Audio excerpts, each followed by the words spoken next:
Hindi na ikinabigla ng maraming residente ng Cauayan City ang pagkakahalal kay Isabella's 6th District Representative Faustino Boje III bilang bagong House Speaker ng mababang kapulungan ng Kongreso. Kasama ng ilang may empleyado ng lokal na pamahalaan, mas susing at tumutok ang mga Cauayenyo na sa opisyal na deklarasyon ng liderato ni Congressman D sa panayam ng Bob Radyo Cauayan kay Ginang Nerissa Serrano, Civil Registrar ng Cauayan City. Sinabi niya na hindi na nakakapagtaka ang mataas na tiwala ng mga mambabatas kay D. Ayon sa kanya, ito ay dahil sa kanyang napatunayan ng malasakit at tapat na serbisyo. Anya, nasaksihan niya mismo ang mahusay na pamumuno ni D mula nang ito'y nagsilbi bilang alkalde ng Cauayan hanggang sa maging gobernador, vice-gobernador at ngayon ay kongresista. Bagamat bago pa lamang sa mababang kapulungan, si Congressman D kapansin-pansin umanong malawak na suporta at kumpiyansa ng kanyang mga kapwa mambabatas dahilan upang italaga siya sa pinakamataas na posisyon.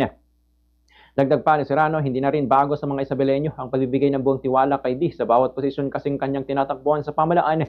Palaging ipinagkakalob sa kanya ng taong bayan ng pagkakataong mamuno. Para sa mga Cauayenyo, ang kanyang pagkakahalal bilang House Speaker hindi lamang isang karangalan para sa probinsya kundi isa ring patunay ng kakayahan at dedikasyon na maihatid ang mas mataas na antas ng serbisyo sa buong bansa. Ganito ang bahagi ng pahayag ni City Civil Registrar Ginang Nerissa Serrano.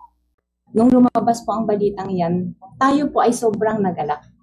Sapagkat alam po naman natin na si Sir Boji po ay mabait at deserve po niya yan. Yes po. Sadyang nakita po natin kung gaano siya maglingkod. Alam po nating lahat na si Congressman Boji po ay naglingkod po yan ng tapat at buong serbisyo po para sa bayan.